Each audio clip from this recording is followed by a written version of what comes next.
Ton amour est grand, Seigneur, tu es merveilleux. Alléluia. Tu soutiens mon âme et contiens mes allures, Seigneur.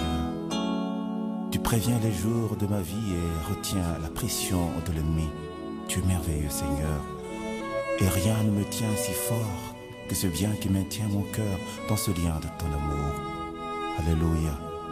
Tu viens rendre, tiens, tous les défis de ma vie. Et mon cœur plein de cet amour saint. Que la bonté de notre Dieu se manifeste en toi. Amen. Tu y es dans ta saison. C'est pourquoi Dieu veut te parler de ces choses. Amen. Parce qu'il veut t'amener à la délivrance. Dis à ton voisin, je suis dans ma saison. Je suis dans ma saison. Dieu veut t'amener à la délivrance. Amen. C'est un grand rendez-vous que nous avons. Je bénis l'impact d'adoration. Merci de votre prestation. Amen. Je demanderai à Jonathan, est-ce que si Jordan, n'oublie pas de photographier les petits batteurs là, avec sa maman et son père. On m'a demandé ça au travail, on voulait connaître les parents du petit garçon. Amen. Amen, on pensait que c'était mon fils. Donc, moi, je n'ai plus de petits bébés. Amen. Amen. Que Dieu les bénisse. N'est-ce pas qu'il joue bien? Amen. Est-ce qu'on peut acclamer Dieu pour lui? Amen. J'introduis l'homme de Dieu. Hier, je l'ai présenté. Il venait à peine d'arriver de Kinshasa. Amen. Il n'est pas venu seul. Il est venu avec sa femme. Elle s'appelle Maman Mimi Mutombo. Amen. Je vous ai dit qu'elle est mère de 6 enfants. Amen. Alléluia. Il est mère de 6 enfants. Les enfants sont en Afrique du Sud. Amen. Parce que quelqu'un me dit, on ne voit pas les enfants à l'église. Les enfants sont en Afrique du Sud. Ta curiosité maintenant est finie. Amen. Amen. Alléluia. Le pasteur François a une grande église à Kinshasa, précisément sur 72 rue Kalembelembe. Amen. À côté de Kabamba, si tu as de la famille qui ont besoin de la prière et qui veulent être suivis, moi je vous dis, envoie-les là-bas. Ne te fie pas de ce que les gens disent que c'est difficile à rencontrer les pasteurs. C'est faux. Moi, j'ai toujours été là-bas. Les gens rencontrent les pasteurs si facilement, contrairement à ce que les hommes disent. Amen. Les pasteurs ne refusent jamais de rencontrer quelqu'un. Amen. Amen. Si quelqu'un t'a dit ça, c'est faux. Amen. Alléluia. Même s'il n'arrive pas à rencontrer le pasteur, mais il y a des serviteurs qui vont l'accueillir et qui peuvent faire aussi des prières pour la personne. Donc si tu as de la famille, au lieu de les envoyer là où la doctrine n'est pas bonne, tu l'envoies à un lieu sûr. Amen. Je vous ai dit, la force d'une église, c'est d'abord la base. La base, notre base, c'est la doctrine. Quand la doctrine est bien assise, nous savons que l'église aussi a une bonne plateforme. Amen. Alléluia. Alléluia. Amen.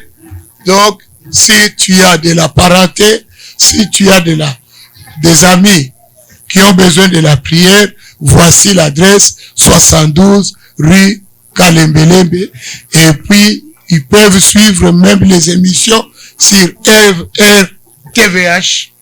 Hein? RTVH. Amen. Ou sur... la radio, c'est quoi? La radio aussi, c'est RTVH, non? Oui, la radio aussi, c'est RTVH. Amen. Le pasteur a aussi des enfants qui sont installés à Brazzaville. Tu peux envoyer la famille là-bas. À Lubumbashi aussi. À Matadi aussi. Il y a une église. J'ai entendu aussi à Kisangani, hein? Ouais. Donc, vous voyez que le pasteur a fait du travail.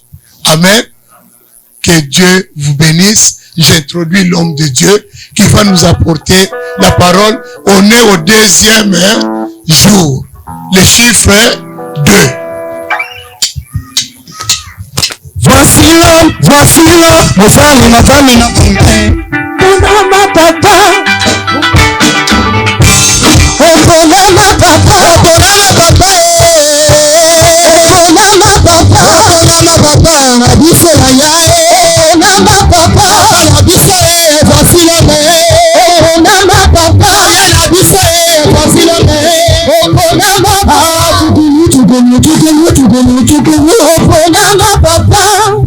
Amen. Amen. Bonsoir tout le monde. Bonsoir. Que Dieu vous bénisse. Asseyez-vous. Est-ce qu'il y a quelqu'un dans la salle qui peut, ne fût-ce que nous donner les grandes lignes de notre enseignement d'hier? Les grandes lignes seulement. Rapidement, dans moins de 5 minutes, comme ça on gagne du temps. Tu peux essayer. Il nous donne le thème et brièvement il nous dit ce qu'on a enseigné hier. Qui peut essayer?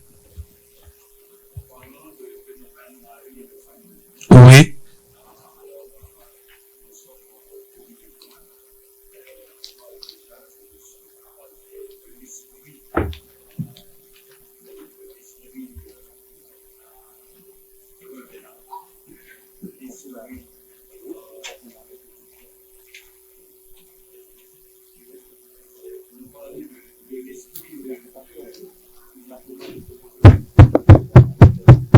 Ça a échappé. Alors, on parle de l'esprit, l'esprit de l'ange déchu. On parle de l'esprit humain. On parle de revenant, l'esprit revenant, et on parle de l'esprit animal, qui c'est en un mot l'esprit bestial. Oui, c'est vrai, mais je n'ai rien compris par là. Par rapport à l'enseignement qui peut être plus clair. Qui peut être plus clair. Qui peut essayer. Ce qui était là hier. Ne vous cachez pas, sinon je vais vous pointer moi-même. Allez-y, maman. Micro, protocole.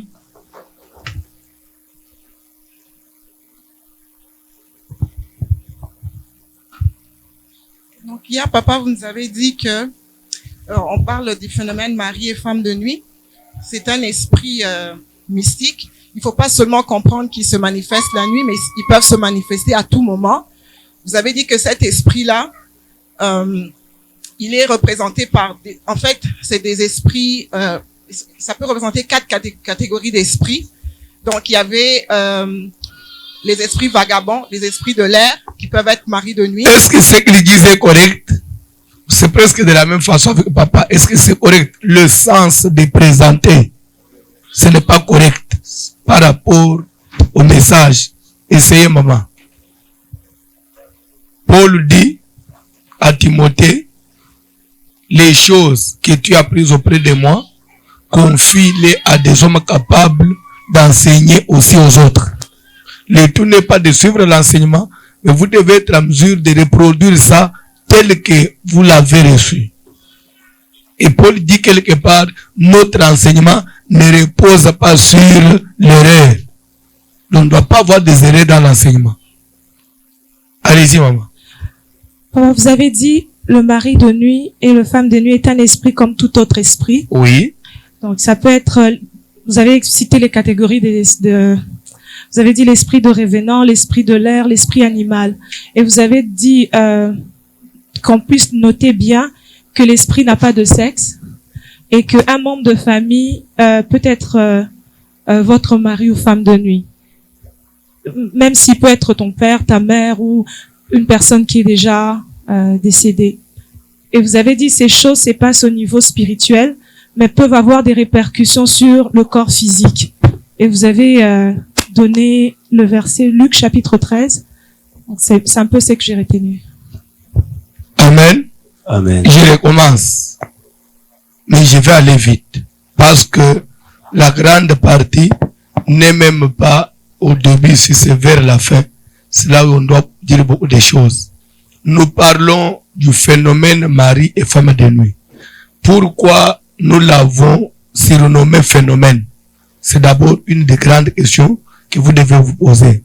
Pourquoi phénomène? Pourquoi on ne peut pas seulement dire l'esprit de mari et femme de nuit?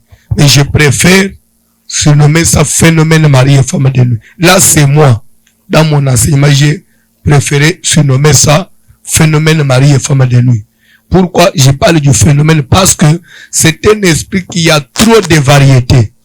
Le même esprit, vous pouvez le chez une autre personne, il se présente d'une autre façon. Quand vous allez ailleurs, vous allez rencontrer d'autres signes. Et sur un autre terrain, d'autres signes encore peut-être plus différents que ce que vous avez. C'est-à-dire que ce n'est pas un esprit où vous pouvez avoir les mêmes signes presque partout. Non. Il a trop de variétés. Et même dans le même corps, aujourd'hui peut se présenter d'une autre façon. Demain, il change encore de signes. C'est pourquoi nous l'appelons phénomène. C'est un esprit qui se manifeste de plusieurs façons et il change aussi sa façon de travailler. Par moment, il varie un peu des signes. C'est comme ça que nous l'appelons phénomène mari et femme de nuit. Et j'ai dit ceci.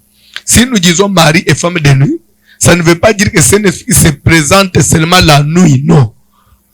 Théoriquement, la nuit, c'est par rapport aux ténèbres, parce que la nuit est caractérisée par les ténèbres. C'est une façon de dire esprit de mari et femme de ténèbres, esprit de mari et femme mystique. Je crois que, c'est pourquoi on dit phénomène mari et femme de nuit. Mais ça ne veut pas dire qu'ils travaillent seulement la nuit, non. Il y a des gens qui vivent les manifestations des maris de nuit pendant le jour. Il y a des gens qui vivent des manifestations des maris de nuit dans le taxi, au bureau, pendant la journée. Ça dépend du degré de la possession. Amen. Alléluia. Et après, j'ai dit ceci. Parlant du phénomène mari et femme de nuit, c'est un esprit démoniaque. Comme tout autre démon. Si nous rentrons dans notre enseignement sur monde des esprits, là on avait vu qu'il y a 4 familles d'esprits mauvais. Dans les 4 familles, nous avons vu, ou 4 origines des esprits. Amen. Nous avons les anges déchus. C'est ça la première famille même. La première origine. Tout est allé de là. Les anges déchus. Après les anges déchus, les anges qui s'étaient rebellés, qui avaient été chassés au ciel avec le diable. Lorsque ces anges-là, ces esprits-là sont descendus sur terre, ils ont commencé maintenant à posséder d'autres personnes. Ils ont commencé à enrôler, à former, à entraîner maintenant des personnes humaines. Amen. Pour travailler avec eux. Parce qu'un sorcier, un magicien, un féticheur, ce sont eux que nous appelons les esprits humains. Mais comment ils sont devenus esprits humains? C'est parce que ils sont habités par des esprits. C'est clair?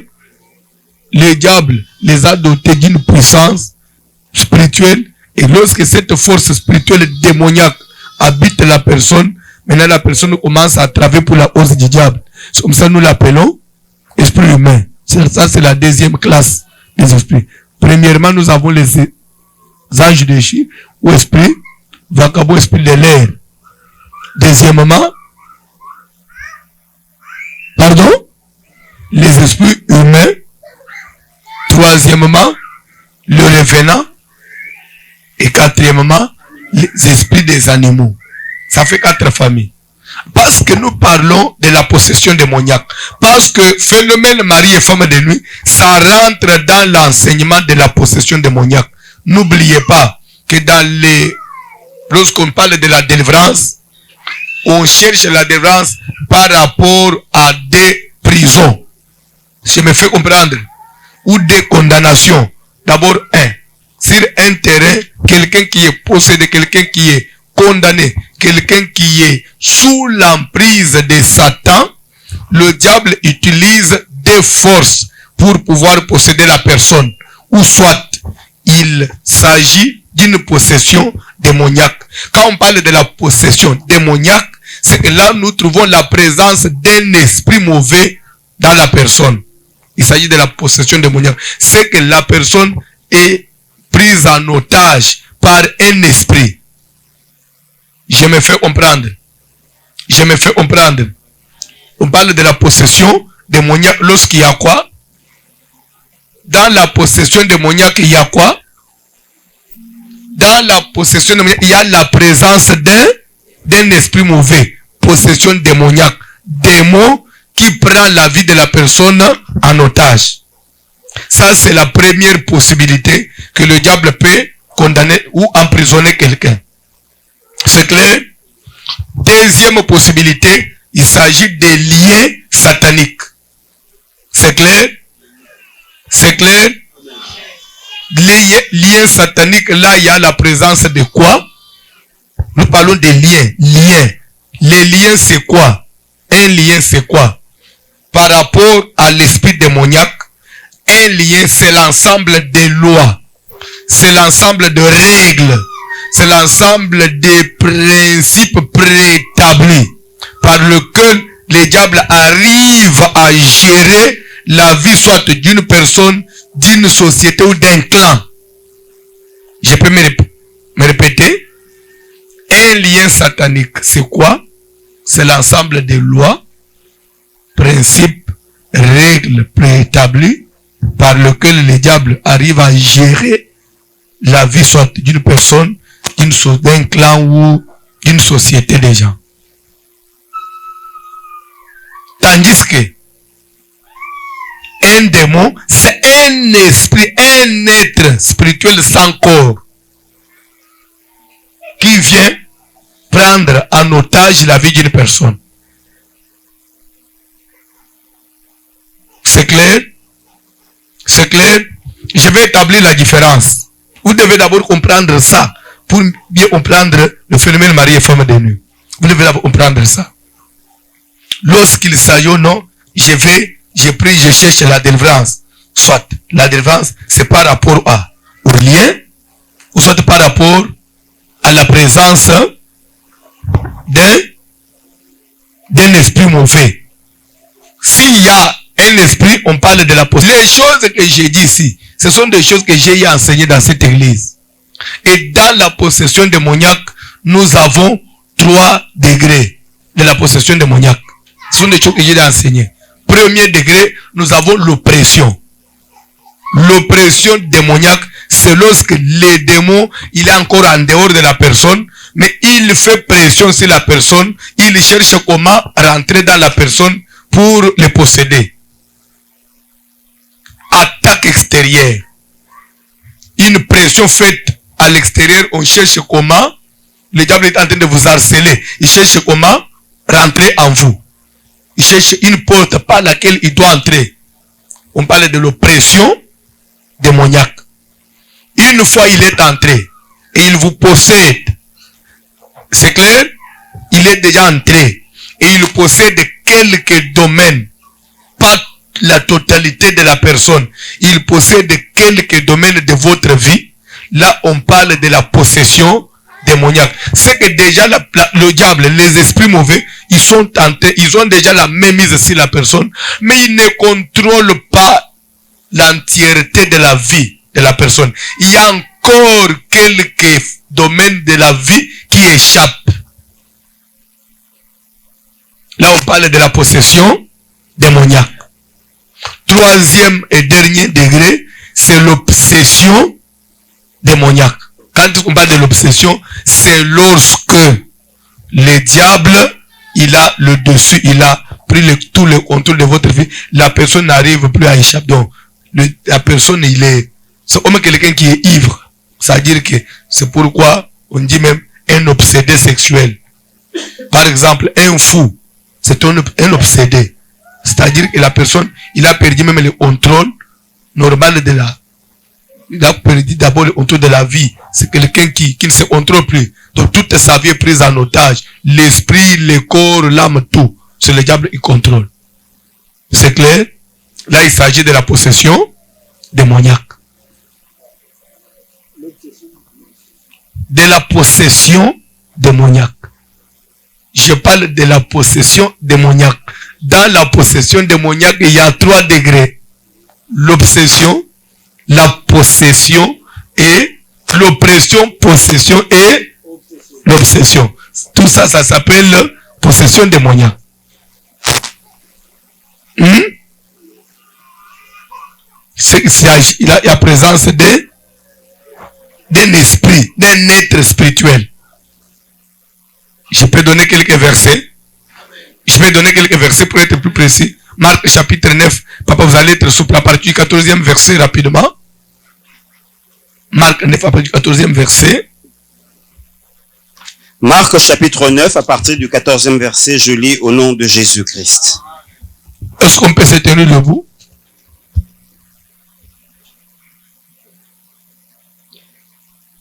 Lorsqu'ils furent arrivés près de disciples, Oui. ils virent autour d'eux une grande foule et des scribes qui discutaient avec eux.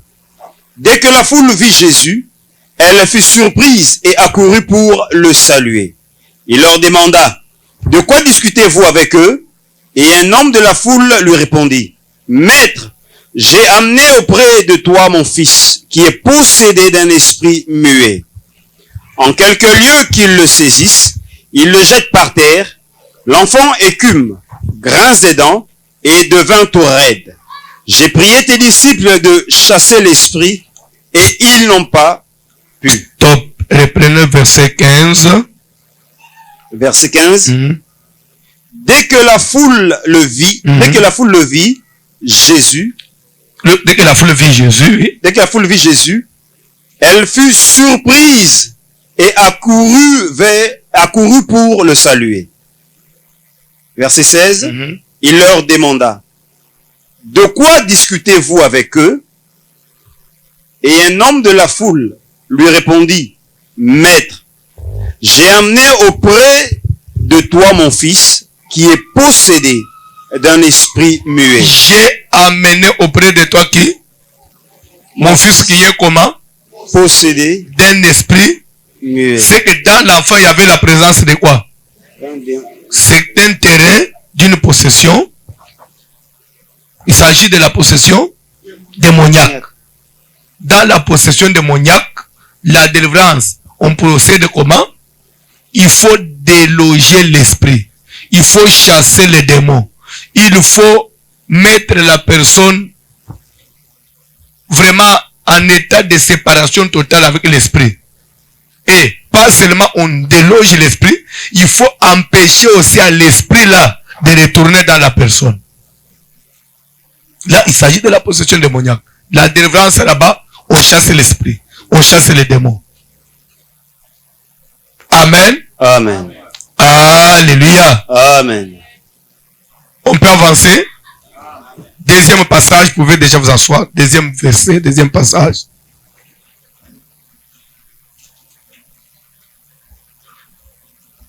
Je vais donner maintenant la différence, c'est clair, la différence entre, ça, le verset que j'ai donné ici, c'était pour justifier la possession démoniaque. C'est clair? Il dit, j'ai amené auprès de toi mon fils qui est possédé. Si vous vous rappelez encore même de la femme cananéenne, celle qui criait derrière Jésus, fils de David, aie pitié de moi, viens au secours de mon fils qui est cruellement tourmenté par les démons. Cruellement tourmenté par les démons. Là, il s'agissait de quoi? De la possession démoniaque. Et quelque part, Paul dit, veillez, car votre adversaire, le diable, vous connaissez le verset, rôde autour de vous comme un lion rugissant, cherchant qui il dévorera. On dit il rôde. Pendant que le diable est en train de rôder, là il s'agit de quoi? De l'oppression. De l'oppression.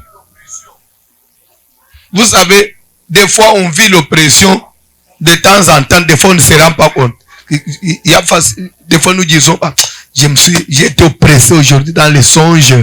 C'est-à-dire que j'ai été attaqué. Ça c'est l'oppression. C'est que l'esprit cherche à... Vous savez, l'oppression, un autre verset de l'oppression. Un autre verset de l'oppression. Genèse, chapitre 4. Commence par le verset 7. Rapidement. Genèse 4, verset 7. Genèse chapitre 4. Là, je parle de l'oppression. C'est-à-dire que les démons, il a encore À l'extérieur. à l'extérieur. Il cherche comment entrer. L'oppression. Premier degré de la possession démoniaque. Continuez, papa. Genèse chapitre 4 verset 7. Certainement, si tu agis bien, tu relèveras ton visage. Et si tu agis mal, le péché se couche à la porte. Le péché fait quoi? Il est à la porte. Le péché était déjà entré. Non, Le péché était où? à la porte. Et à la porte, il cherchait quoi? À entrer. Et Dieu va prévenir déjà Caïn, lui dit, tu es oppressé. Il y a déjà un mal là, qui est à la porte. Il cherche à rentrer à l'intérieur. Fais attention. Si tu te laisses faire, et que cela rentre en toi, c'est fini. Si ça rentre en toi, Caïn, c'est fini. Au niveau de l'oppression là, Caïn fait quelque chose pour empêcher et cela ne rentre pas. Il n'a pas écouté. Après le péché a fait quoi? Il est rentré. Lorsque le péché est rentré en dedans de Caïn, Caïn a fait quoi? Il est sauté sur son frère, il l'a tué. Parce que là, il n'avait plus de contrôle. Quand le diable entre, il vous prend en otage. C'est lui maintenant, il commence à vous commander. Mais au niveau de l'oppression, on peut encore résister. Mais une fois on est possédé, quand on dit possédé, c'est-à-dire que le diable, il a le dessus sur vous. Vous, vous êtes en dessous, lui, il est au-dessus. C'est lui maintenant qui... Mais, vous pouvez encore un peu échapper. Mais une fois s'il vous domine, c'est fini. Il prend tous les secteurs de la vie, là c'est fini. Vous devenez un obsédé. Comme ça, vous avez même les obsédés alcooliques, les gens qui ils prennent... S'il ne boit pas, il n'est pas à l'aise.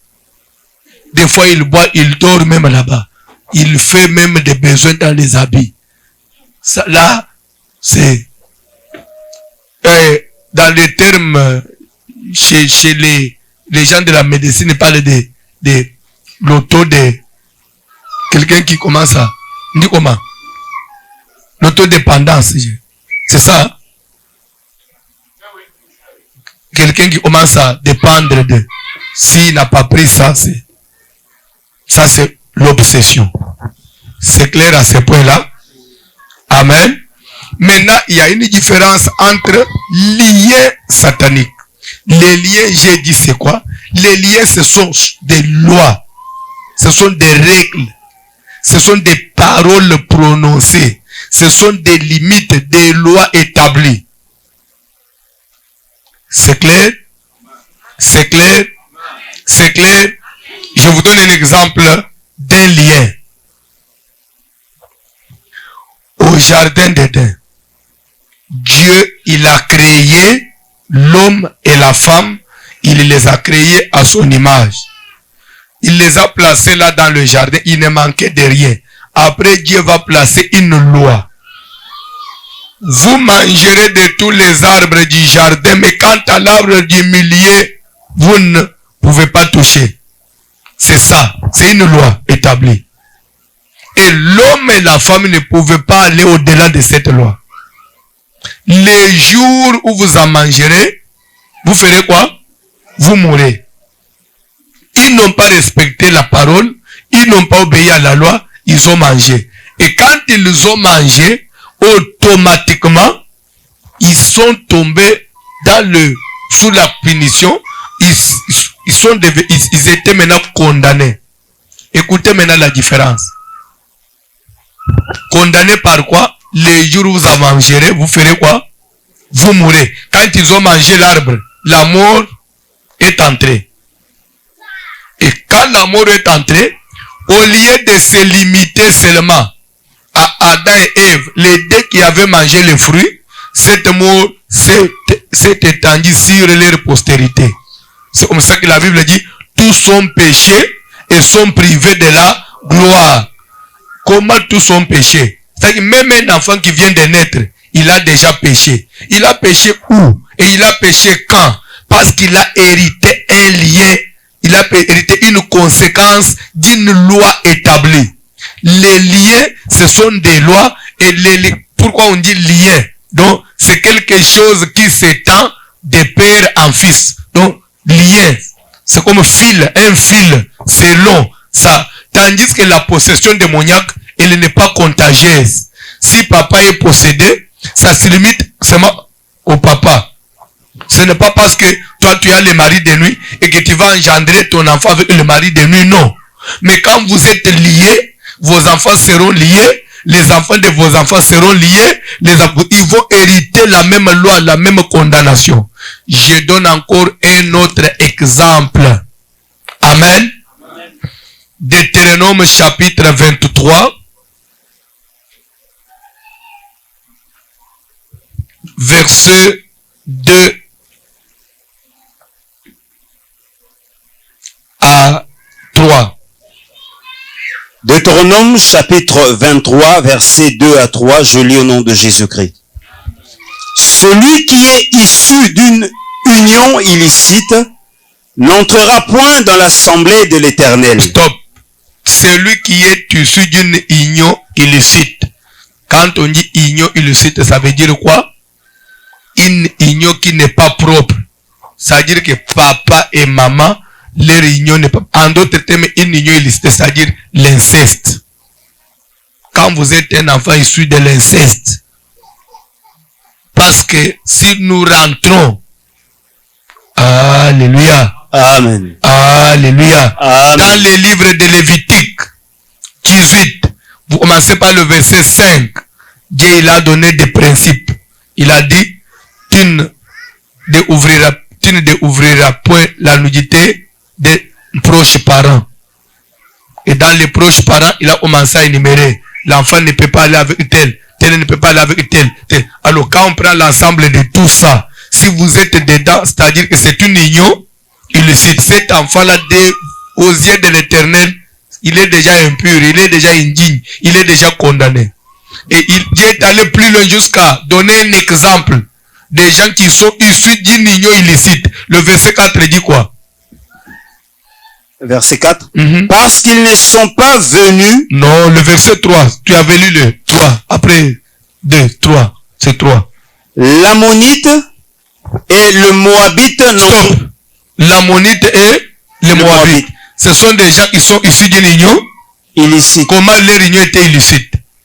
L'Ammonite et les Moabites, leurs ancêtres c'était, l'autre était sorti avec ses deux filles. Papa avec ses propres filles. Il a fait des enfants avec ses propres filles. Avec sa première fille, avec la deuxième fille. Avec la première fille, le nom de l'enfant c'était Ammon. Moab.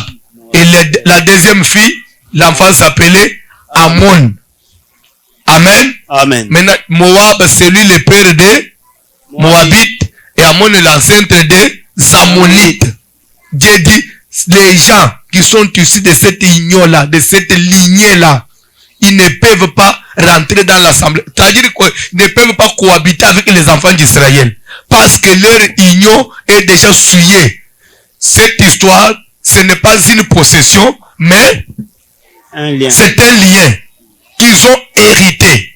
Les liens, ça se transfère, ça se communique à travers le sang. C'est clair? Par exemple, un exemple d'un lien. La mort, c'est un lien. Vous n'avez pas besoin de pécher pour mourir. Que vous le vouliez ou pas, qui que vous soyez, vous mourrez un jour. Pourquoi vous devez mourir? Parce que nous avons tous hérité le sang d'une personne qui était déjà frappée de la mort. Il s'appelle Adam et Ève. Comme nous avons leur sang, nous sommes appelés un jour à mourir. Je peux donner encore l'exemple d'un autre lien.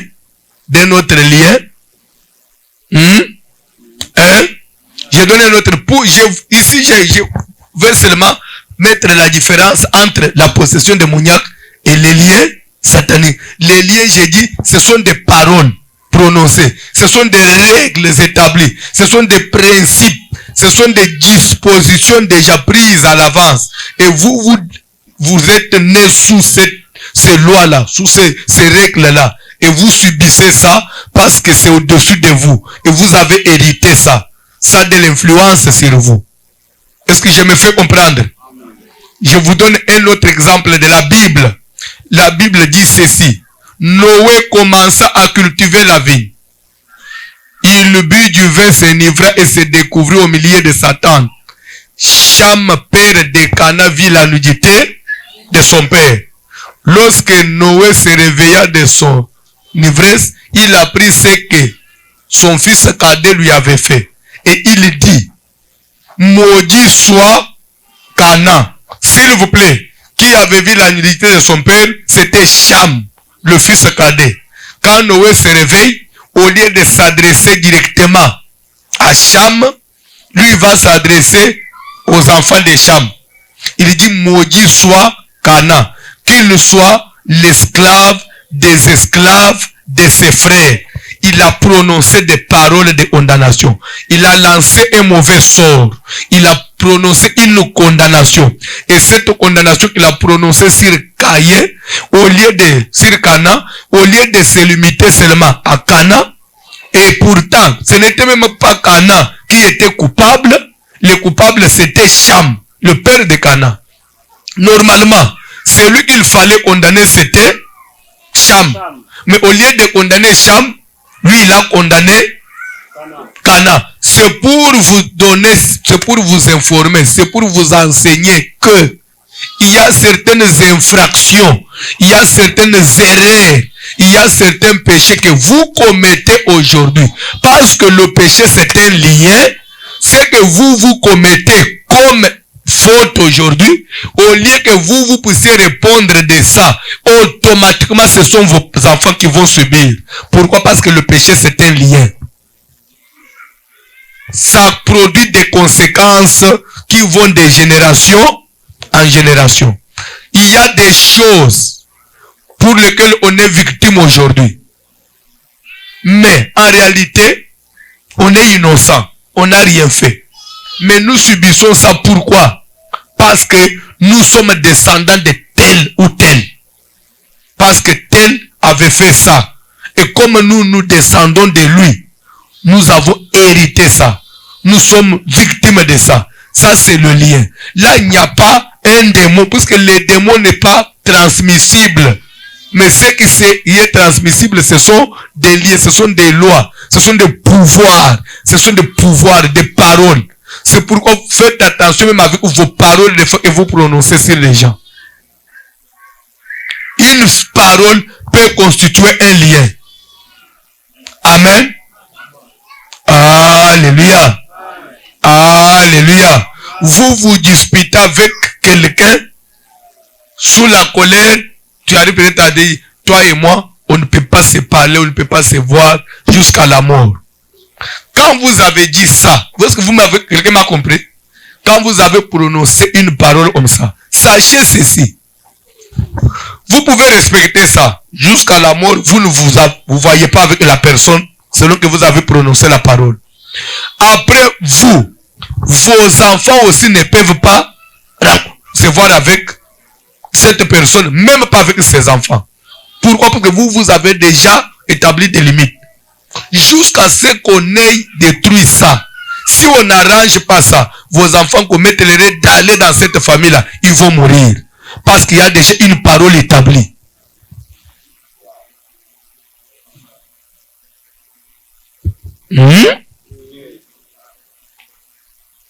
Est-ce que là je me fais comprendre? Est-ce qu'il y a quelqu'un qui a une question? Là-dessus, il y a une question? Des liens sataniques. C'est l'ensemble des lois. C'est des paroles. Ce sont des règles. Oui. Mais pourquoi ce système existe? Pourquoi Quel système de liens? Est-ce que c'est Dieu qui l'a permis ou le diable l'a imposé? Moi, je ne comprends pas. Est-ce que pourquoi ça ne peut pas juste ne pas être là? Ok, je peux te répondre. Je peux te répondre. Parce que tu es intéressant. Amen. Paul dit ceci. Paul dit ceci. Le péché est venu. Pourquoi et comment? C'est parce qu'il y a eu la loi. S'il n'y avait pas eu de loi, il n'y aurait pas eu de péché. Alors ça vient de qui? C'est Dieu qui a voulu que le monde marche comme ça. Et le diable maintenant en profite. Si au jardin, Dieu n'avait pas dit, ne mangez pas cet arbre, la mort ne serait pas venue. Et Dieu aussi ne pouvait pas seulement laisser le monde comme ça, sans principe, sans règles, sans loi. Par là, il n'allait pas connaître, il n'allait pas contrôler les gens. Je vais vous dire une chose. Aujourd'hui, on sait que l'État existe, c'est parce qu'il y a des lois. S'il n'y a pas de loi, l'État va faire quoi? Il faut qu'il y ait des lois. Maintenant, ceux qui vont commettre des infractions, ils vont maintenant subir des condamnations. C'est ça, non? S'il n'y avait pas de code de la route, les policiers allaient faire quoi sur l'autoroute?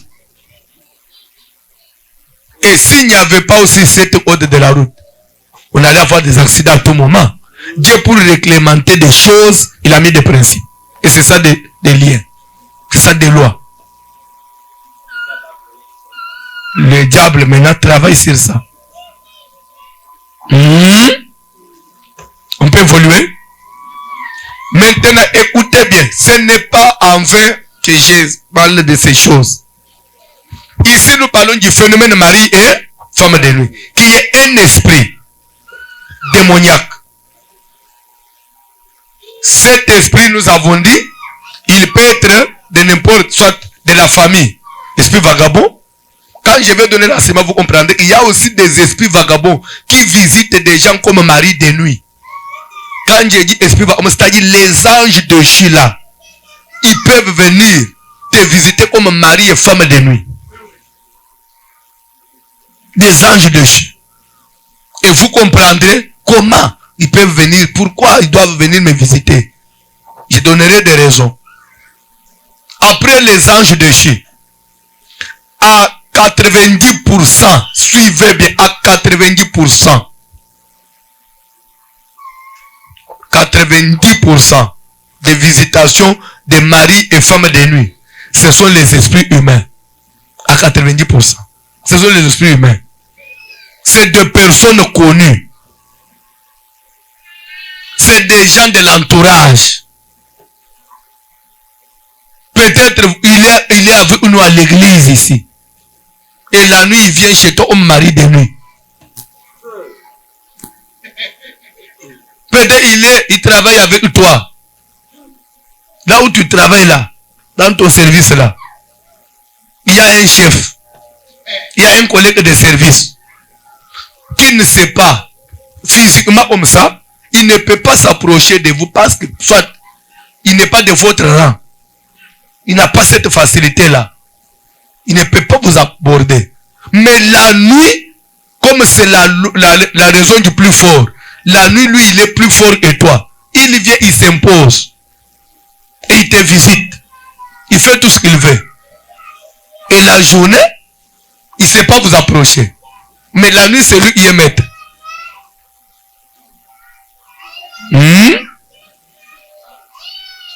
Je donnerai des raisons. Pourquoi ça s'est fait comme ça? C'est pourquoi vous devez faire très attention. N'importe qui peut être ton mari de nuit. Même ton chauffeur. Même votre domestique peut devenir ton mari de nuit. Votre cuisinier peut devenir ton mari de nuit. Le jardinier peut devenir ton mari de nuit.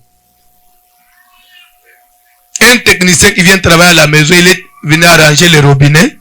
Il part la nuit, il est là, ton mari de nuit. Le plombier peut revenir la nuit. Il a travaillé la journée et il revient la nuit.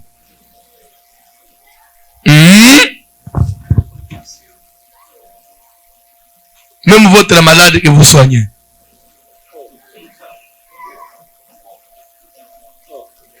Je disais à 90%, dans le phénomène mari de nuit, nous avons les esprits humains. Après les esprits humains, le pourcentage le plus élevé encore après esprit humain, je dirais même 6%. Ce sont des esprits de revenants. Les gens, ils sont morts. Là, nous restons avec 4%. Dans les 4%, 3%, les anges déchus. 1%, ce sont les esprits des animaux.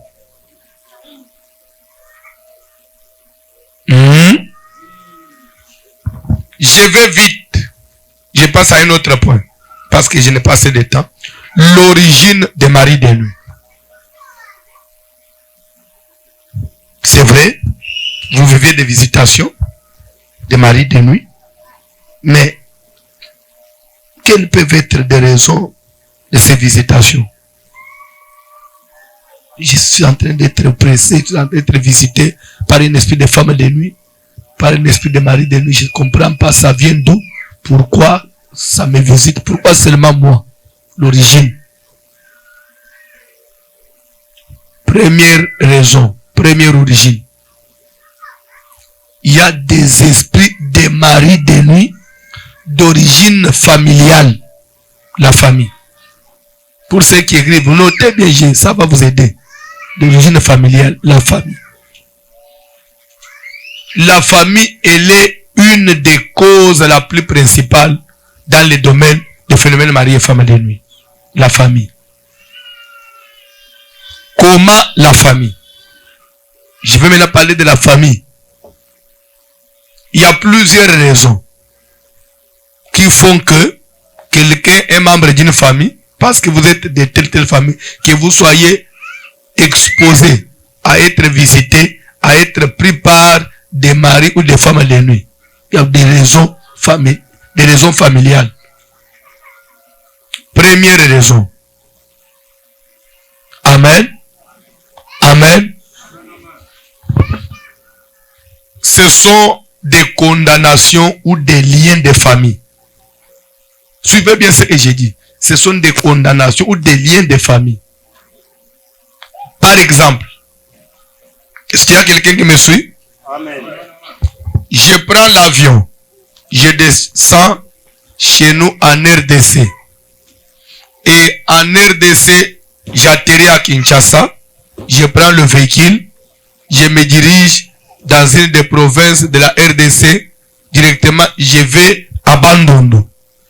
À Bandundu, je prends encore mon vélo. Je vais dans un village qu'on appelle les gens qui ont le système de Kintuit. Vous connaissez le Kintuit? Kintuit, ça veut dire quoi? Kintuit, ça veut dire mari et mari de la famille.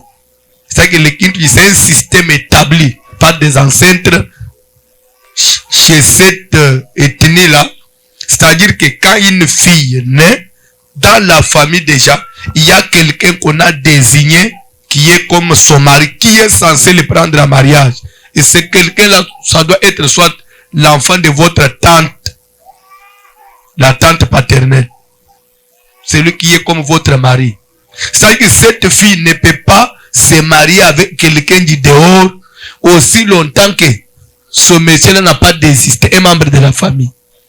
Normalement, les gens se mariaient entre membres de la famille, selon cette loi-là.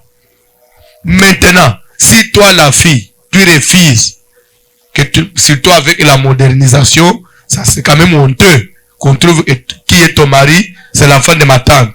Maintenant, les gens commencent à se gêner.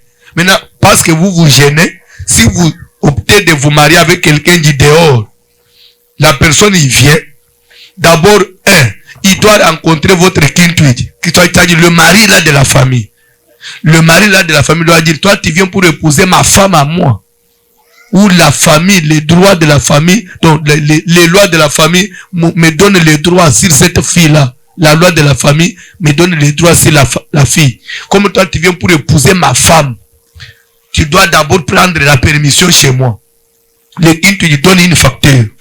Vous rachetez la femme chez lui, et maintenant tu peux rentrer dans la famille, aller verser la dot. Ce sont des choses connues. Maintenant, dites-moi un peu. Quand déjà les prédispositions, quand déjà la loi de la famille prédispose quelqu'un, un membre de la famille, qui doit être votre mari. Spirituellement, si cet homme-là est possédé, il y aura des barrières? Non. Est-ce que vous me comprenez? Si cette personne est sorcier, maintenant la loi dit et toi tu es sa femme, selon la famille. S'il doit venir chez toi, il doit te consulter, il doit demander permission. Et même Dieu va l'empêcher. Parce que l'enfant appartient à la famille. La famille, il a autorisé que celui doit être ton mari. Dieu va l'empêcher. Oh, mais je vous pose la question. C'est comme si vous hésitez. Vous avez peur de dire que non. Même Dieu ne l'empêchera pas parce qu'il y a déjà une porte ouverte. Il y a une permission. Deuxième possibilité. Je vais chez nos frères du Kassai. Chez nos frères du Kassai, les grands-pères dans la famille, il appelle tous ses petits-fils. D'abord, ces petites filles, ce sont mes femmes, oui ou non? Le grand-père, il peut vous embrasser, il peut faire des blagues avec vous, il peut vous toucher n'importe où. Oh, c'est grand-père, c'est ma femme, oui ou non? Tout comme aussi la grand-mère avec ses petits-fils. Ce sont ses maris. Maintenant, si cette grand-mère est sorcière, il veut venir chez toi. Parce que déjà la journée, il t'appelle mon mari. Il va être qui? Vous allez comprendre que le diable, il a organisé des choses pour faciliter un peu, pour mettre des ponts. Mais les gens n'ont pas discerné ça. Mais quand nous rentrons dans la Bible, est-ce que la Bible nous autorise que nos grands-parents, on doit faire des blagues avec eux? Et pourtant, la Bible considère les grands-parents au même titre que les parents. Le même respect qu'on doit à nos parents, nous devons respecter les grands-parents au même titre que les parents. Mais la coutume, elle autorise à ce qu'on fasse des blagues avec eux. C'est ce qui fait que dans la coutume, si la grand-mère mourait aujourd'hui, les personnes censées peut-être laver la grand-mère, ce sont ses petites filles. Ça dit que les petites filles peuvent entrer, déshabiller la grand-mère, là il n'y a pas de péché. Mais vous les enfants directs, quand vous allez voir la nudité, même des cadavres de votre maman, au niveau de la coutume, c'est un problème. Vous devez payer des amendes. Mais si ce sont vos enfants qui vont laver leur grand-mère, là il n'y a pas de péché parce que c'est leur grand-mère. C'est leur ami. Et devant Dieu, ça passe. D'abord, au niveau de la coutume ouvre des portes. Et ça donne des possibilités. C'est comme ça qu'il y a beaucoup de gens qui vivent ces phénomènes quand vous voulez examiner, soit c'est son grand-père, c'est la grand-mère, soit c'est un neveu, c'est un oncle paternel, c'est une tante. Souvent, quand nous faisons la délivrance, à 90%, comme je vous dis là, ce sont les causes familiales. Je suis les membres de la famille. François, c'est ma petite fille, c'est mon épouse. Qu'est-ce que toi tu veux? Pourquoi tu me chasses? Parce que déjà, la coutume m'autorise. C'est moi qui suis là, c'est moi qui gère cette fille. Elle ne peut pas se marier tant que moi je suis là. Écoute ce que 1 Timothée nous dit. Chapitre 4. Commence par le premier verset. Rapidement. Première épître de Paul à Timothée, chapitre 4e, commence par le premier verset. 1 Timothée, chapitre 4, à partir du verset 1er, je lis au nom de Jésus. Mais l'Esprit dit expressement que... L'Esprit avec grand E. Isaïe est l'Esprit. l'Esprit de Dieu, le Saint-Esprit dit ouvertement, expressément, ça veut dire ouvertement. Le Saint-Esprit a révélé ouvertement que dans les derniers temps, vers le temps de la fin, quelques-uns abandonneront la foi. Beaucoup de personnes, ils vont sortir de la véritable foi.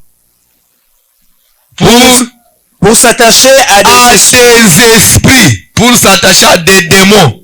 Ces démons-là qui vont faire quoi? Ils vont commencer à séduire des gens, ils vont commencer à enlever les gens de la vraie voie, de la saine doctrine, pour l'amener les gens dans la fausse doctrine. Ces mêmes esprits-là, ils vont imposer aux gens le verset qui suit. Par l'hypocrisie des faux docteurs, portant la marque de la flétrissure dans leur propre conscience, ils prescrivent de ne pas se marier. C'est-à-dire, les esprits du temps de la fin, ils vont empêcher le véritable mariage. C'est-à-dire qu'aujourd'hui, là, le monde est victime déjà de cette prophétie. Dans les derniers temps, les mariages ça va devenir difficile. Se marier, ça devient un problème. Pourquoi? Parce qu'il y aura des esprits qui vont agir dans les temps de la fin. Vous savez, nous, on s'est posé des fois, là, on s'est demandé, chez nous en Afrique, si peut-être, bon, les gens ne se marient pas, c'est parce que il n'y a pas de travail, les gens ne sont pas payés, c'est peut-être parce que les gens n'ont pas l'argent. Mais je me pose maintenant la question, ici au Canada où les gens travaillent, pourquoi toi tu ne te maries pas?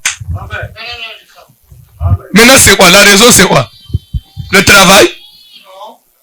L'argent? Pourquoi la sœur jusqu'aujourd'hui, la sœur ici, elle ne trouve pas le mari? Esprit séducteur, dites un peu, les esprits des derniers temps. Les esprits des derniers temps. Ils vont empêcher aux gens, ils vont imposer le célibat. Et pour imposer le célibat, pour réussir ce coup-là, comment il faut faire? Il faut commencer à repousser le mari. On a vu hier avec Sarah. Lorsqu'un mari s'approchait, l'esprit faisait quoi? Et c'est ça le travail des démons. Quand vous êtes possédé par un mari de nuit, tout homme qui veut s'approcher de toi, soit il faut lui donner le dégoût, soit il faut le repousser,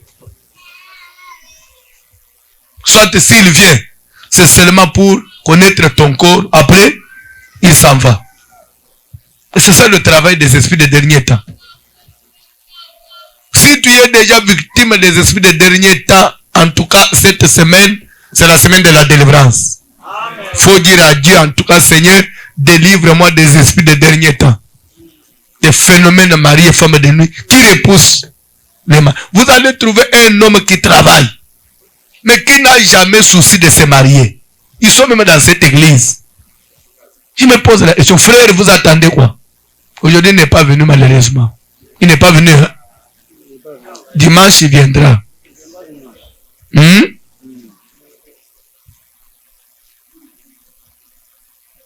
Oh, mais comment toi tu commences à promener des regards comme ça, tu cherches qui? Je t'ai dit qu'il n'est pas venu aujourd'hui. Amen. Est-ce qu'on peut acclamer? Je disais première raison, la coutume au niveau de la famille. Deuxième raison, toujours familiale. Deuxième raison familiale. Ce sont les alliances de chaque famille. Les alliances de chaque famille.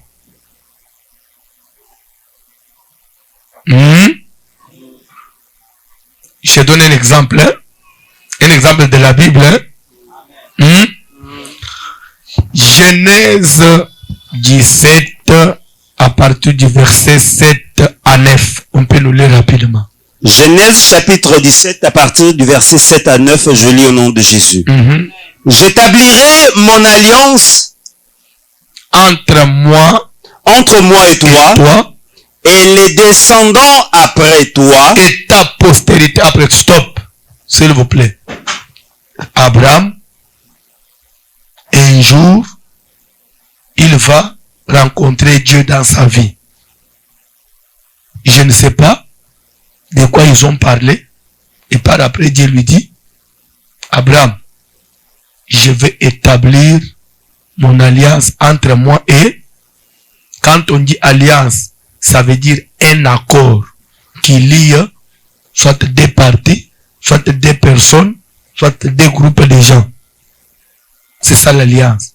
Un accord avec serment. Accord avec serment. Dieu dit, je vais établir une alliance. Et l'alliance est faite pourquoi? C'est pour conserver pendant longtemps les intérêts. Pour conserver pendant longtemps les intérêts. Est-ce que quelqu'un me suit? Je vais établir mon alliance entre moi et toi. Et tes descendants après toi. Quand on dit après toi, c'est-à-dire que quand vous allez cesser d'exister, ceux qui vont te succéder là, tes descendants qui viendront là, j'ai déjà établi une alliance avec eux. Oh. Mais les descendants ne sont pas en vie.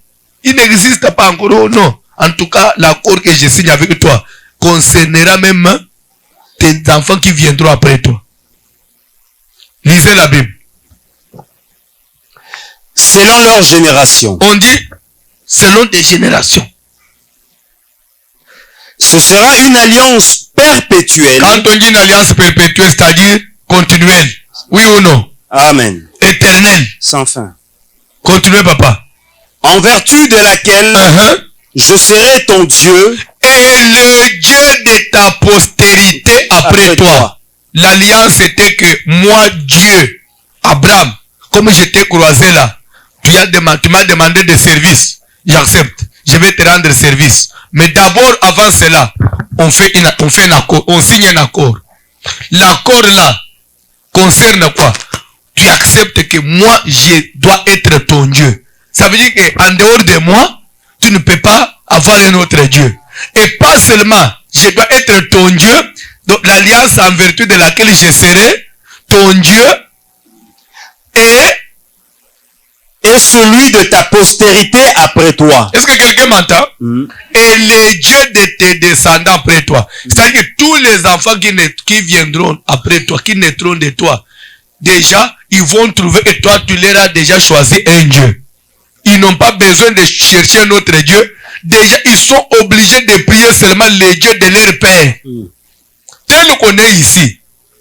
Parce que nous sommes descendants de tel ou de tel. Selon d'abord la loi de l'esprit, l'enfant, il est censé prier les dieux de ses parents.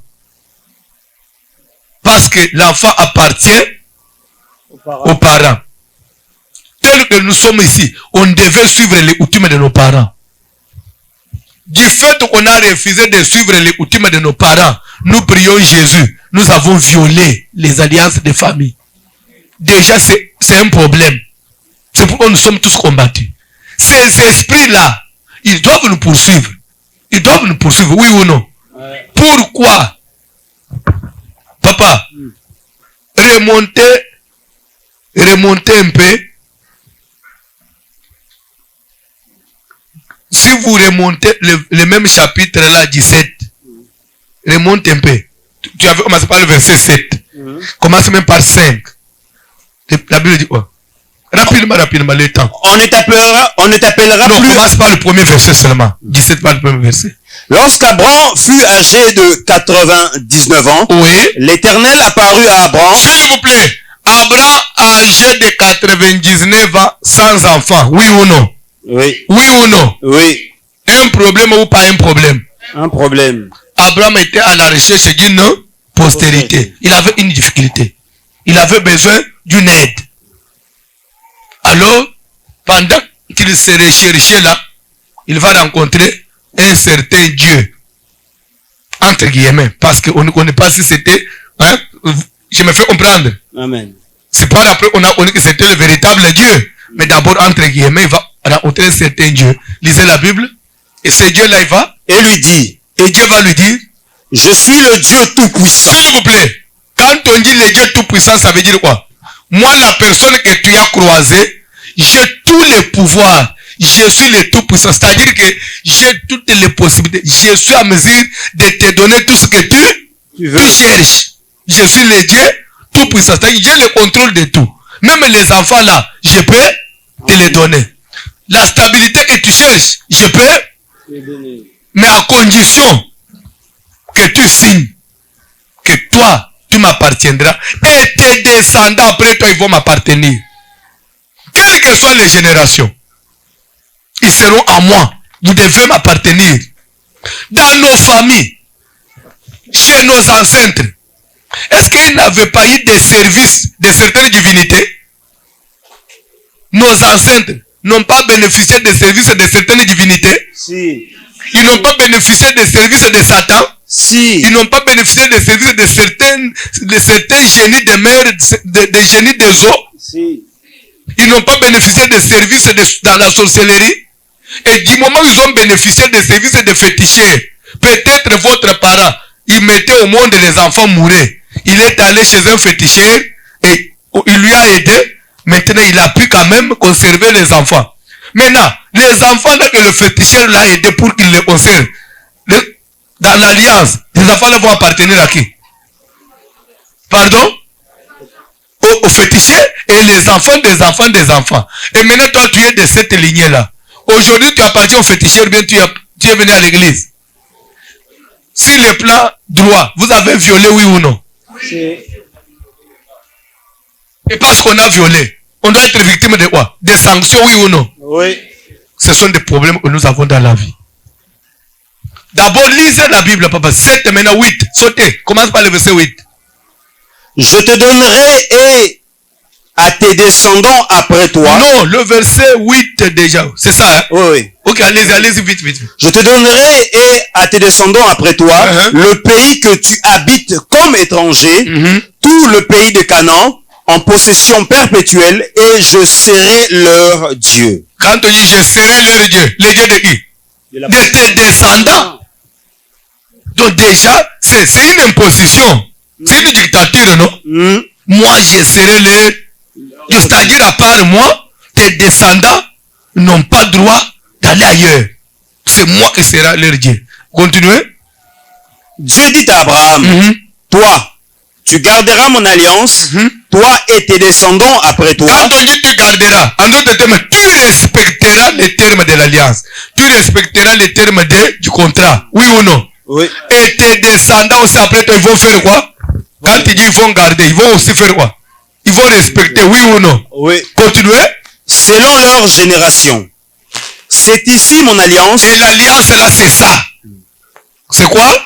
Que vous garderez entre moi et vous, et ta postérité après toi. Tout mâle parmi vous sera circoncis. Dans ta famille, chez tes descendants, tout enfant mâle doit être circoncis. Continuez. Vous vous circoncirez et ce sera un signe d'alliance entre moi et vous. Vous devez porter un signe dans votre corps qui montre que il y a une alliance, qui veut dire que vous m'appartenez. Tel qu'on est ici, on a d'autres signes dans le corps qui montrent que vous appartenez à votre famille. Il y a d'autres traces sur votre dos là, cette tache-là, votre maman en avait. Votre grande sœur avait aussi cette tache-là. Et presque dans toute la famille, vous avez les mêmes signes. Oui ou non? Et ce signe-là, ce n'est pas au hasard que c'est sur ton corps. C'est un signe qui montre que vous appartenez à un Dieu étranger. Mais aujourd'hui, tu as des signes de famille, mais tu es venu à l'église pour appartenir à Christ, toi aussi. Et déjà à ce niveau-là, il y a à ce niveau-là des alliances. On peut vous imposer des esprits pour vous entourer comme des maris de nuit. Il y a des gens qui vivent certaines histoires. C'est presque ce que toi tu vis. Ta grande sœur aussi vit ça. Ce que toi tu vis, ton grand frère aussi vit ça. Il y a des filles, ils vivent souvent dans les rêves. Ils se voient en train de servir un mari la nuit. Ou soit, dans le rêve, tu te vois quelque part dans un ménage. Quand tu te réveilles, tu n'es pas marié. Des fois, même à l'âge de 14 ans, 15 ans, tu avais rêvé qu'on était venu te doter. Après, tu te réveilles, c'est un rêve. Mais quand on vous avait déjà doté, quand on dote la fille, c'est qu'elle est mariée, oui ou non? Oui. Mais comment on vous avait déjà doté à 13 ans? C'est dès lors jusqu'à aujourd'hui. Tu es marié? Maintenant, marié à qui? Celui qui était venu te doter la nuit là. Qui avait perçu la dot? Dans le rêve, tu avais vu, c'était tes parents, spirituellement. Vous êtes mariés, oui ou non? C'est un problème au niveau de la famille, oui ou non? C'est comme ça qu'il y a des femmes, même si vous vous mariez physiquement, vous n'allez pas connaître le bonheur dans le mariage, parce que le spirituel domine le physique. Comme déjà il y a une force spirituelle, il y a un mariage spirituel en vous. Même si physiquement il arrivait que vous puissiez vous marier, vous serez toujours instable. Vous vivrez toujours des incompréhensions. Vous êtes marié, c'est comme si tu n'es pas marié. Il y a des femmes mariées, mais tu fais tout seul. Tu ne bénéficies rien de ton mari. Si tu ne te payes pas quelque chose, le mari ne le fera jamais. Il est marié seulement parce qu'il te fait des enfants, oui ou non? Soyons sincères, c'est entre nous. Et c'est le principe dans votre famille. Tes grandes sœurs, même chose. Il y a de ces femmes, même si vous vous mariez, fin de fait, vous finirez par divorcer. Si vous ne divorcez pas, c'est l'homme qui doit tomber malade. Et quand il tombe malade, soit il fait un diabète, soit c'est quoi? On le déclare inapte, c'est fini. Vous êtes là comme grande sœur et petit frère. Vous ne faites rien. Vous êtes là seulement comme ça. Vous couvrez les enfants. Comme ça, seulement que c'est les parents, les papa de mes enfants. Mais pour si le plan conjugal, il n'y a plus rien qui se fait. Vous êtes là dans l'église. Tu fais semblant, oui ou non? Et quand on veut demander, les raisons, c'est l'hémorroïde. Le jour où l'hémorroïde viendra se justifier, et ce n'est pas moi. Amen.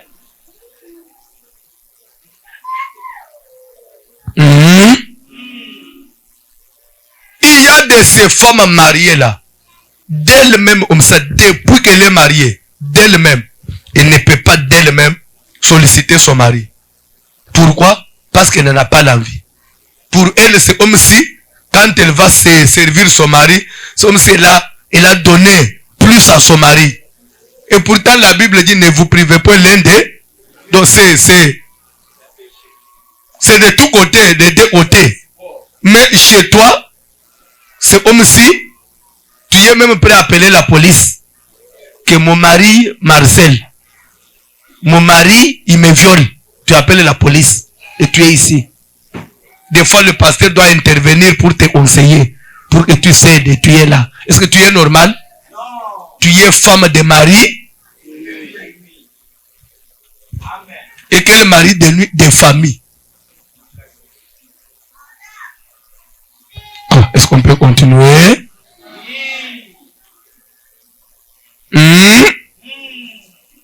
Certaines alliances de la famille, ils condamnent les gens. Surtout dans des familles de chefs coutumiers. Vous allez trouver que le mariage, c'est un problème dans ces familles-là. Parce que les filles ont été hypothéquées. On avait eu à hypothéquer le mariage. On avait eu à vendre ça la nuit, dans le monde des ténèbres. Au profit du pouvoir coutumier là, on avait vendu le mariage. Il y a même des gens qui vont dans le monde des ténèbres et signent une alliance. Ils disent, prenez l'argent dans la famille, donnez-nous le pouvoir. Prenez le mariage, donnez-nous le pouvoir. Il y a des alliances, il y a des familles comme ça. C'est comme ça que quand vous allez dans chaque tribu, vous allez trouver des problèmes. Quand vous rentrez par exemple chez les Bakongo, chez nous, les filles des Bakongo se marient difficilement. Vous savez pourquoi? Parce que la coutume a instauré le système de deux listes. Du côté papa, on donne une facture. Du côté maman, on donne une facture kilométrique. Déjà là, avec la crise, qui va vouloir aller dans une famille où il doit épouser la fille doublement? Du moment où ailleurs, c'est une seule facture. Mais cette loi, elle est établie pourquoi? Ça sert à quoi? Et qui est gagnant dans tout ça? Du moment où maintenant vos filles n'arrivent pas à se marier, est-ce qu'on ne peut pas revoir ça? Non. Vous allez donner la liste des papas, et quand vous rentrez chez les Noko, c'est x2.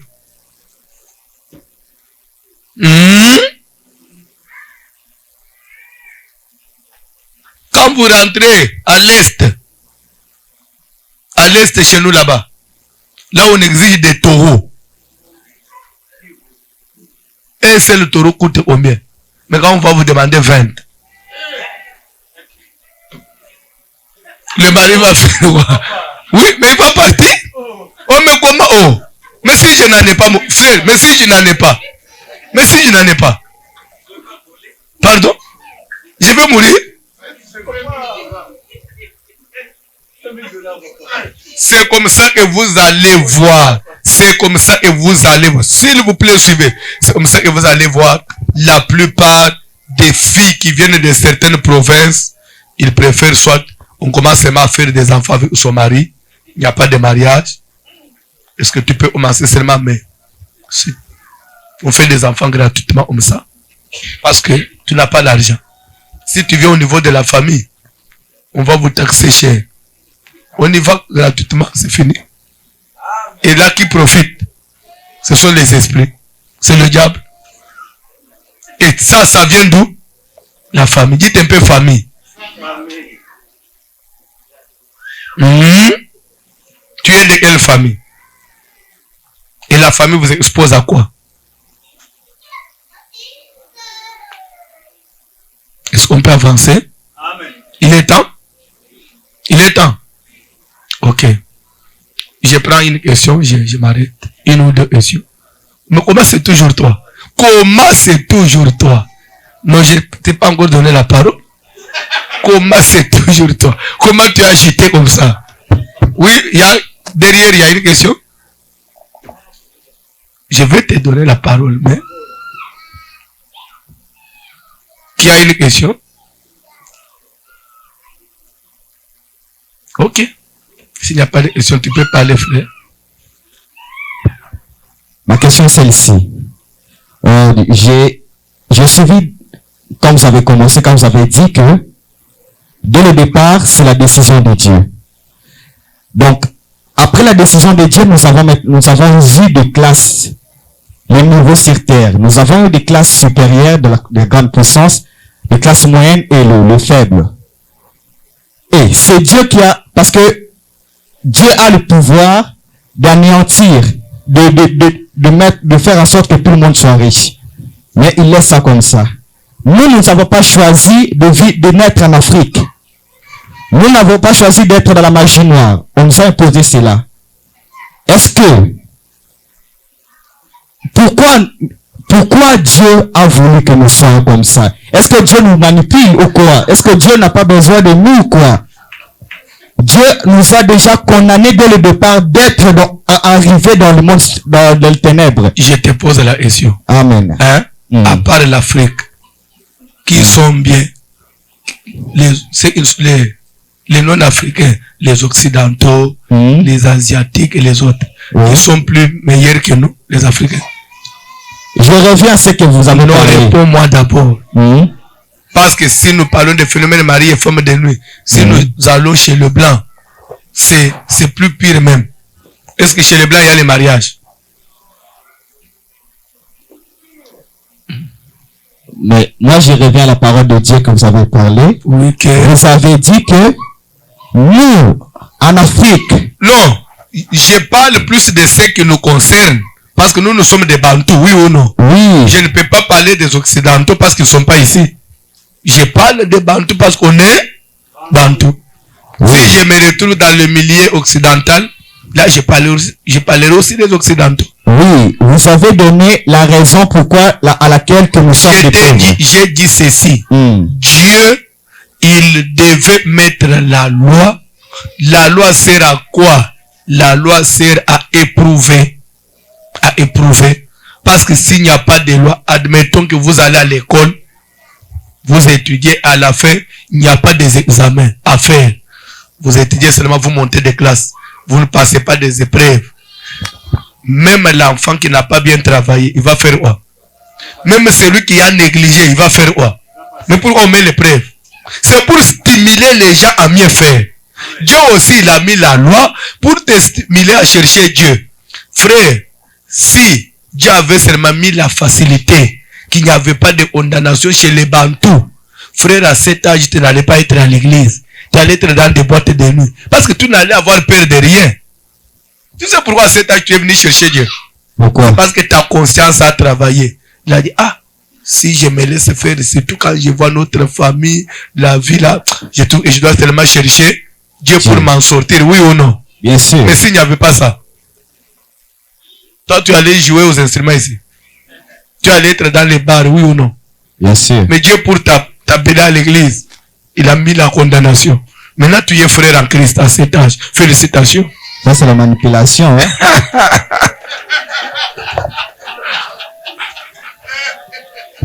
Oui, mais c'est la manipulation. C'est la manipulation. Dieu, il a besoin de nous. Alors, pour nous manipuler, il faut mettre un peu de choses qui doivent nous faire peur pour qu'on vienne. C'est la manipulation, oui. Tu as bien raisonné. Oui, maman. La dernière question. Merci, pasteur. Au fait, pasteur, vous avez parlé que, exemple, chez les Bandundu, où il y a des Kinchudi, admettons pour quelqu'un qui est né ici au Canada, qui n'est jamais retourné au pays, et cette personne, vous avez également parlé que,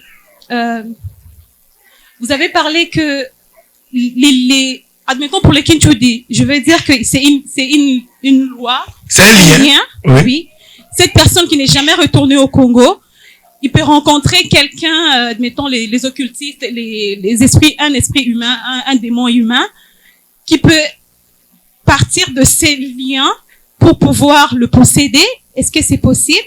Maman, le diable n'a pas besoin que vous puissiez naître en Afrique ou soit faire un voyage en Afrique pour appartenir à la famille. Non, le diable travaille au moyen du sang.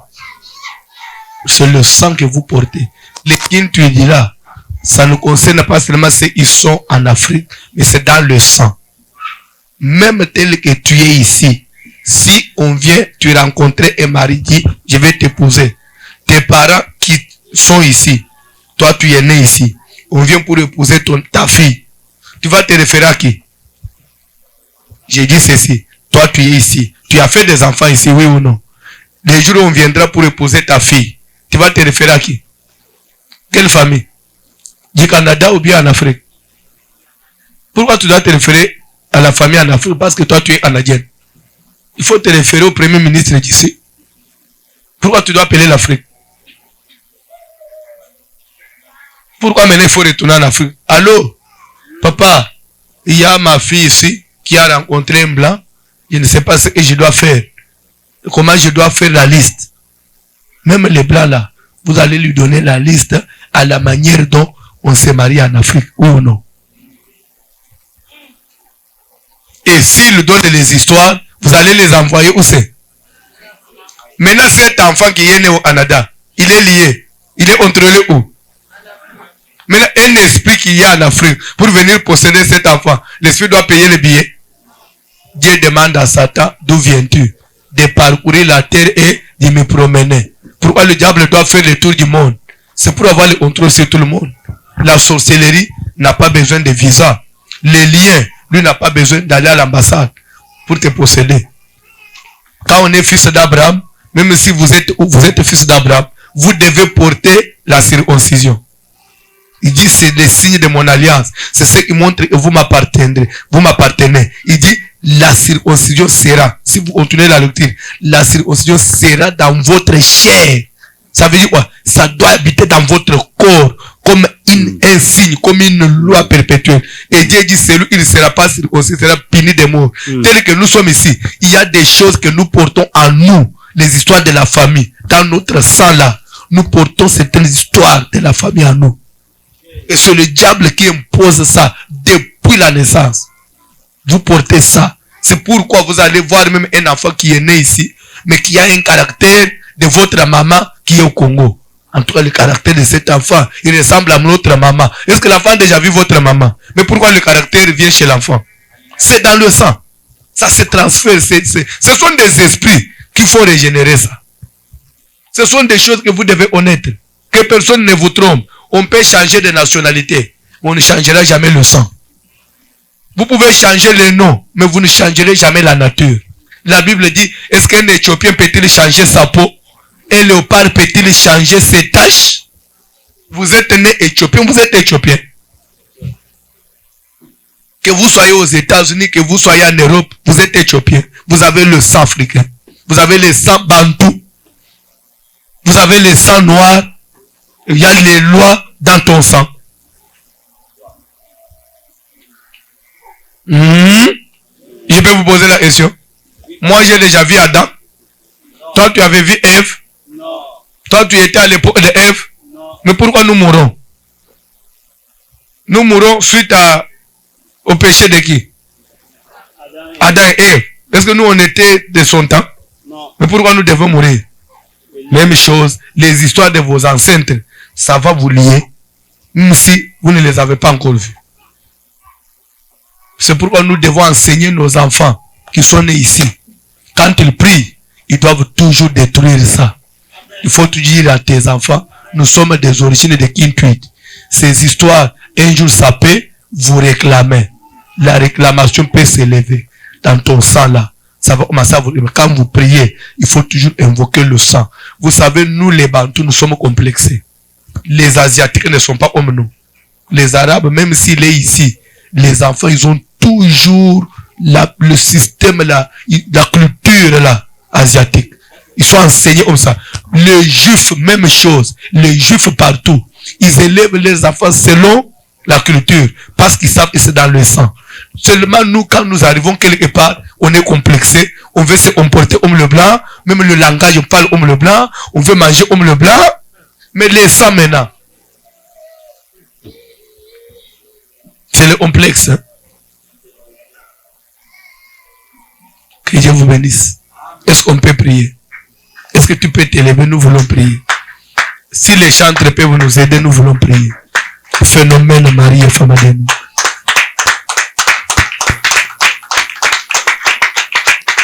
Amen. Je ne sais pas si ça devient intéressant.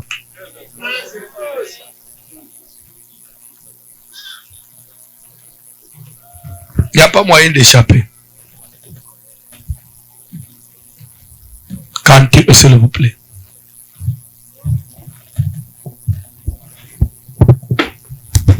Je me demande toujours, les gens qui veulent mettre l'argent avant, ils fuient. Vous avez donné combien? Parce que moi, je n'ai pas fait l'appel des fonds. Si je pouvais commencer à $200. Maintenant, toi, tu as mis 20, tu es parti. Vraiment. Bon, que Dieu vous bénisse. Demain, il faut attendre que je fasse l'appel des fonds. Tout ce que Moïse dit à Pharaon, nous n'allons pas admettre que même un seul ongle de notre doigt puisse rester en Égypte. Parce que nous ne savons pas ce que Dieu va commencer à nous demander. Nous devons partir avec tout ce qui nous appartient. Parce qu'on ne sait pas. Chaque jour, Dieu peut exiger. Un jour, demande la chèvre. Mais si nous, on avait laissé la chèvre, on était parti avec les moutons. Un jour, il peut demander les moutons. Mais si nous, on avait laissé les moutons, on était seulement parti avec les veaux. C'est-à-dire qu'il faut tout amener parce qu'on ne sait pas ce que Dieu peut exiger. Même toi aussi, quand tu viens à l'église, il faut amener toute ta richesse. Car tu ne sais pas ce que Dieu peut exiger aujourd'hui. Mais si aujourd'hui Dieu demande $1000, toi tu avais déjà donné 10. Faut pas être pressé à donner les offrandes. Vous brûlez les étapes. Il faut attendre que l'Esprit de Dieu détermine. Dieu avait dit à Abraham, prends ton fils, ton unique, celui que tu aimes, Isaac. Mais si Abraham avait déjà offert Ismaël, comment il allait faire? L'offrande ne se donne pas comme vous voulez. L'offrande, c'est l'Esprit de Dieu qui détermine selon la journée.